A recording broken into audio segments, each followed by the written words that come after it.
ازيكم حبايبي، عاملين ايه؟ يا رب تكونوا بخير وعلى خير دايما. واتمنى كده الحاجه اللي انا بقدمها تعجبكم. انا فعلا بقالي فتره كبيره قوي قوي قوي ما قدمتش حاجه في القناه لعدم تفاعل الناس عليها. اتمنى كده الحاجه اللي انا راجعه بيها دي تفيدكم ان شاء الله، وتكونوا كده في اتم صحه واحسن حال ان شاء الله. طبعا الشتاء معروف بخضاره الحلو والطازه والطعم بيبقى حلو سبحان الله من نزول ميه الشتاء عليه. فانا النهارده قلت ارجع لكم بقى ايه. الخضره طبعا بتيجي في الصيف بتبقى قليله جدا جدا، وبتبقى كمان الرابطه بتبقى عودين، والرابطه بتوصل ساعات الاتنين ب5 جنيه او كمان ما بتوصل الواحده ساعات ب5 جنيه، بس بيبقى فيها عودين. فطبعا في الشتاء دوت وفيرة زي ما انتوا شايفين كده. دول كده الحبة دول عاملين بتاع 15 جنيه. فطبعا انت لو جبتيها وشلتيها وحافظتي عليها هتنفعك في محشي، هتنفعك في طبيخ، هتنفعك في كل حاجة. في الوقت اللي هو فيها ال الخضرة بتبقى سعرها مش مظبوط، وهي كمان بتبقى قليلة في السوق. فهتقدري تفرزيها وتطلعيها في الوقت اللي انت عايزاه. هتقولي بتسود بتعمل، مش هتسود طول ما انت هتحافظي عليها وتعملي زي ما انا هقول لك كده.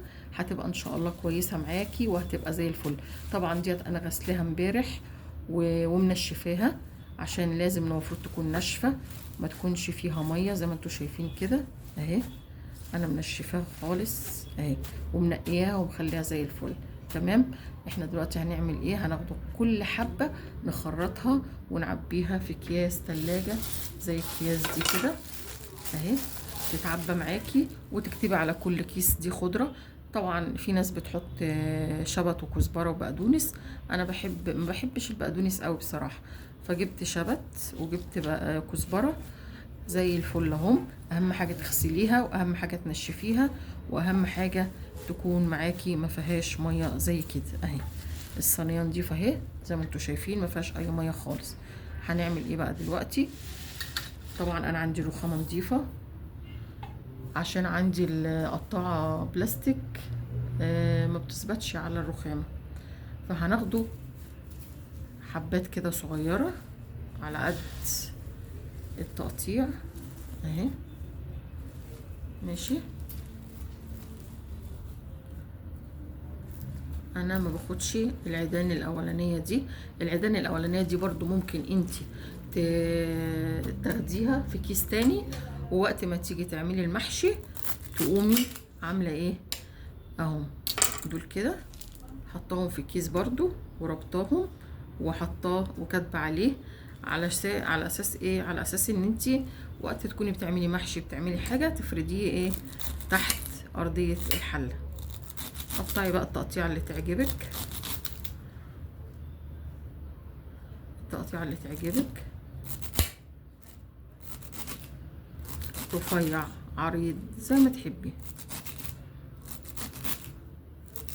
وتقومي بقى كاتبه عليها،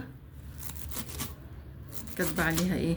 دي خضره محشي مثلا، دي كزبره، ده شبت، ده كذا، عشان اما تيجي تطلعي يسهل عليكي. ما تقعديش تفتحي الكياس وانت ما انتش عارفه هو ده ايه. لا، لما تكتبي ورقه زي ما انا هوريكي كده. تمام.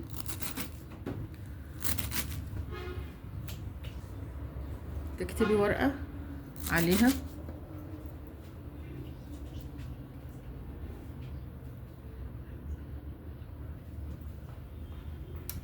تمام. حبايبي بصوا، انا رجعت لكم تاني بعد ما خلصت اهوت تقطيع الخضره كلها. بصوا زي ما انتوا شايفين كده اهو. ماشي. ودوت اللي هي العروق اللي ايه اهي، دوت العروق اللي هي التخينه. ماشي. هنعمل ايه دلوقتي؟ هنجيب اكياس، قلنا اكياس تلاجة. طبعا انت بتخرطي الكميه اللي عندك، الكميه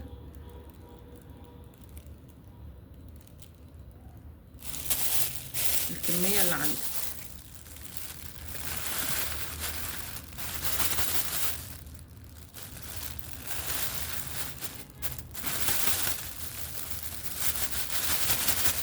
على قد الطبخة اللي انت عايزاها، وهتيجي تحطي الورقة فيها كده مكتوبة اهي،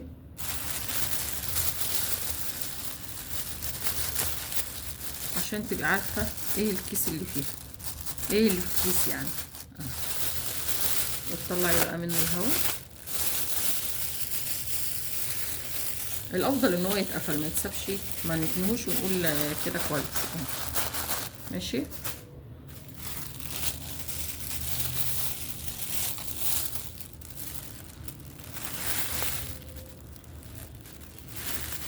الخضرة مفيهاش ميه خالص زي ما انتوا شايفين كده. كل كيس تحطي فيه الورقه اللي انت كاتباها.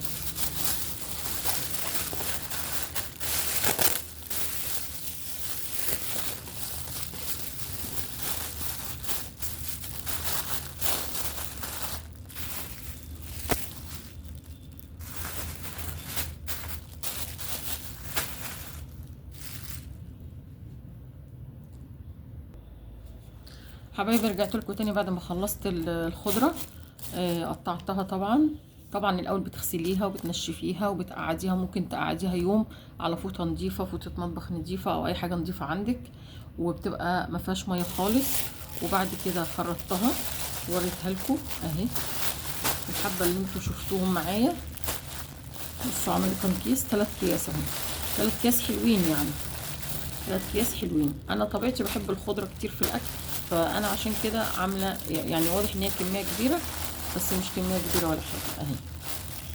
ادي 3 اكياس، طلعت معانا 3 اكياس. عايزه تعملي اكتر من كده اعملي، كل واحد على حسب ما هو عايز. وديت اللي هي العيدان الايه التخينه دي، ممكن تخليها تحطها تحت حله المحشي ولا حاجه. وديت سبانخ برضو اهي. يعني بصراحه الوقت دوت لو تجيبي وتخزني فيه بيبقى خضار الشتاء حلو جدا جدا زي ما انت شايفه كده.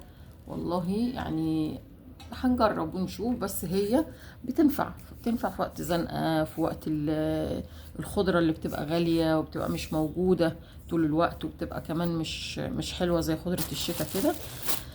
واتمنى ان هي ان شاء الله تعجبكم، وجربوها بالطريقه دي ان شاء الله هتبقى حلوه. طلعي الكيس وهو متلج، حطيه على الاكله بتاعتك. ما ينفعش تطلعيه وتخليه يفك من التلج، هيبقى ميه وهيسود من كتر القعده. فانت طلعيه من الفريزر، حطيه على الاكل على طول. سواء بقى بتعملي سبانخ زي دي كده، تقومي مطلعه الكيس وحاطه عليه التومه بتاعتك، وكمان اللي هي الخضره بتاعت السبانخ. انا طبعا حاطه مع السبانخ خضره يعني تكون واضحه معاكم اهي. بصراحه انا بطلعها كده واقوم حاطاها في الحله على طول، وعامله لها الدقه بتاعتها وشكرا على كده. بتبقى جميله جدا جدا. اتمنى الحاجه اللي انا بقدمها تعجبكم ان شاء الله، وتقدموها وتعملوا الفكره ديت، هتريحكم كتير كتير بجد في اوقات الصيف ان شاء الله.